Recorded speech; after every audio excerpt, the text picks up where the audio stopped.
Giulia, how are you? What is your favorite thing about your dad? He plays with me in the playroom. In the playroom? Yeah. Oh, cool. He plays with Nano in the playroom. Nano? Yeah. Okay. Yeah, there's a weasel, and he runs all over the place. He goes back and round, back and round. Where do you like to go with your dad? I like to go to the art museum with my dad. We saw the mummies there because they were already dead. Wow, they've been dead for a long time, right? Yeah, those are really cool. All the people around them wrapped them up. It was a sarcophagus.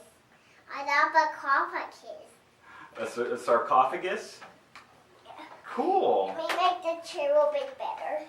Oh, okay. Well, maybe not too much. Okay. Can I shake your hand? Thank you very Now much. it's your turn, Daddy. Now it's your turn, Dad.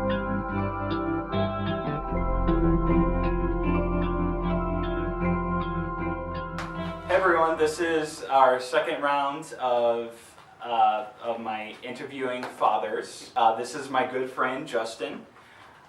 He has graciously accepted to come here today, and the idea of this is for me to ask dads questions about fatherhood in general. What's your favorite part of being a dad? Obviously being in St. Louis, there's so much stuff to see and everything, but you kind of see it all, and it's kind of just there, not a big deal. Well, now that she's old enough that she gets to see all this stuff for the first time, so It's like seeing it through new eyes. right, yeah, like you kind of get to relive, childhood through her. So it's pretty cool. For her birthday, we asked her, you can do whatever you want, wherever you want to go, we can go for your birthday. And where did we go for your birthday? We go Botanical Garden? No. She wanted to go to the Botanical Gardens. Okay. So we went to the Botanical Yeah, Gardens. we saw all the flowers there. Yep. Cool. And we ate lunch there. So, it's like... That was last week. Happy birthday. I'm so late. I forgot about that. Happy birthday. What did you say? Yeah. How old are you? 3. You're 3? Yeah? Okay. Right on. It's just amazing because she remembers all this stuff. And while we're out, we're not just showing her stuff, we're explaining it to her too. So that's why she remembers that all the people wrap the mummies up and put them in a sarcophagus. So that's Everything is a learning experience. Yeah. Because it's all so new. Yeah. And stuff that maybe we take for granted. We see through a second pair. We see again in a newfound view because it's through her eyes. Right. Yeah. It's Like, fun. With Ari, like he's 4 months old. Yeah. There's not much to him, but like he found his hands the other day. Yeah. And he intensely stared at them and started moving them like this. And I'm like, Right. you don't know about hands yet. Yeah. Like, Yeah. that's a thing. We went on adventures back in the Yeah. day. Yeah. Like, we had some fun times. How has fatherhood now, and how has that changed kind of like your view on life? Like, because we used to trounce around the city and Yeah. go do some stuff, and then we used to go hang out in parties. We were in a band together. Right. And now, Yeah. we're dads. Yeah. Like, how do you feel that's changed? You kind of reevaluate all of your decisions you make, as far as how it'll look. I mean, not that I'm doing anything crazy, but Let's say, like, you're a photographer. yeah, So let's say, maybe what you're trying to say is, like, when you want to go to, like, a grimy old abandoned building and take cool pictures, Right. you're reevaluating. You used to do that, maybe. yeah, But now, you're like, do I bring her with me? Do I strap her on a Bjorn or something? Yeah. Or, like, you wouldn't do well, that now. I wouldn't take her, but I'd be more concerned with, like, getting in trouble with police or something, where it's like, before it's like, whatever, but Right. now it's like, Yeah, we used to You know. play with firecrackers and, like, strap them to cement things and blow them up. Right. Like, yeah, now we probably wouldn't try to do that. right. Doing the photography on the side too, it's a second form of income that, Right. Interjection, by the way. yeah. Dude, I've been seeing some of your stuff out there on Facebook that you post and like Yeah. the Gazelle magazine and stuff. Oh, yeah. Freaking awesome, man. Thanks. I mean, for real. Thanks. I am like I'm- super proud, I keep showing everyone whenever they walk by. I'm like, hey, check this out. Look what my buddy's doing. Like, Oh, that's awesome. it's great. Yeah, I'm trying. Thanks. I'm trying to get better. I mean, every again, like we were talking before, always trying to make yourself better. So.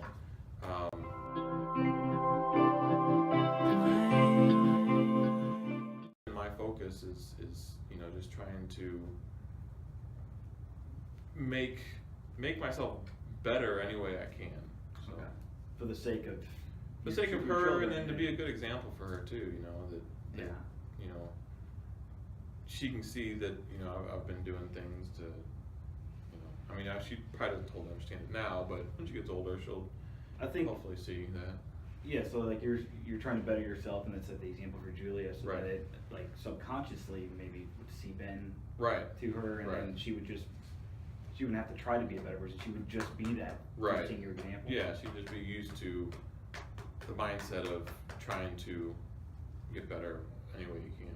You had a Facebook post the other day that was about girls' shoes versus boys' shoes at her age. Coming from, like, you grew up mainly with you and Ryan and Brandon, your two right. brothers. Right. It was kind of more like a male-dominant house. Right. And Brianna came later, but it was already in high school. Yeah.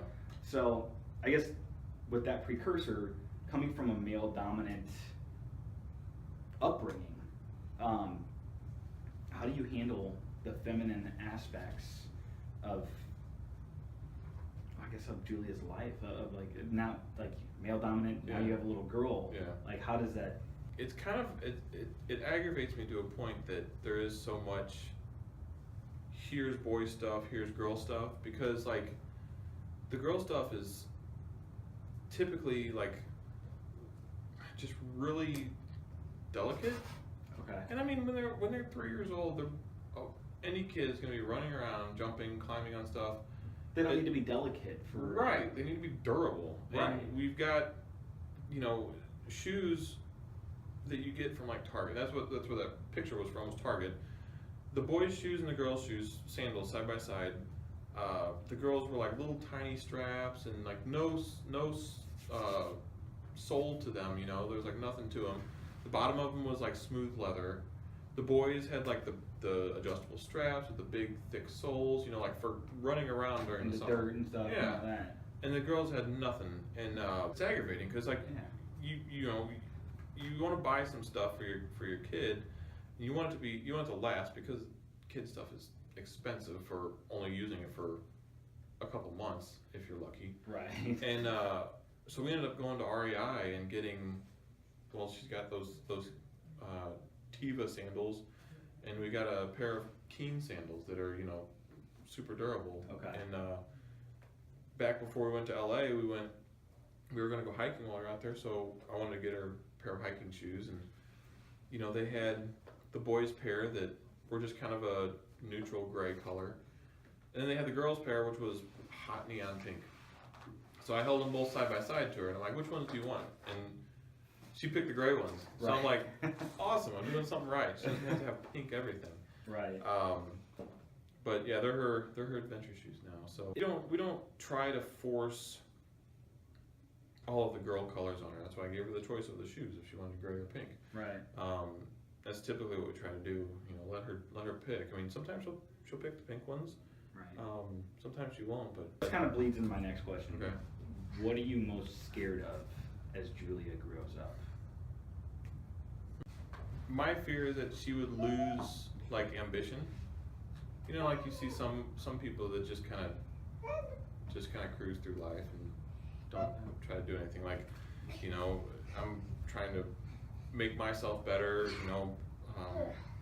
Krista changed jobs. She got a better job. It's like always try to improve, and you don't want to get just kind of stuck in a rut of, okay, this is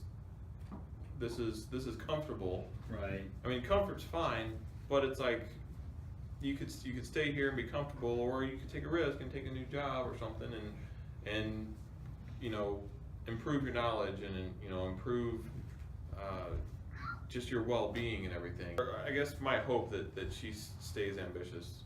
Okay. Through her life. I like that. Okay. That's a good answer. So I like it. We'll go with it. All right, last question. Okay. What advice can you give to new dads as they enter fatherhood? Take your kids out and let them experience stuff. I mean, some of the most fun we've had is just taking her to see stuff. Everyone's like, you take her so many places. I'm like, why not? Why?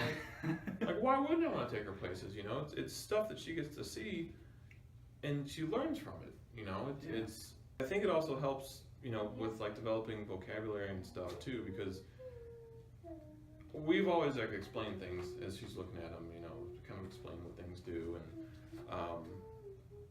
you know, she just kind of takes it all in. And Justin, thank you very much for coming in. Sure. You're giving a lot of great advice. That's fun. The idea of like the kids being a sponge and like experiencing life instead of just, you know, reading it to them and stuff like that. Like, I totally agree. Hey, how can people, if anyone ever watches this, how can people actually find some of your photography, find some of your work? Jeez. I'm on Facebook and Instagram, Justin Barr Photo. All right, Justin Barr Photo on Facebook and Instagram. Search for those, and you'll find all of his awesome stuff. So Thanks. anyway, all right. Well, hey, thank you very much.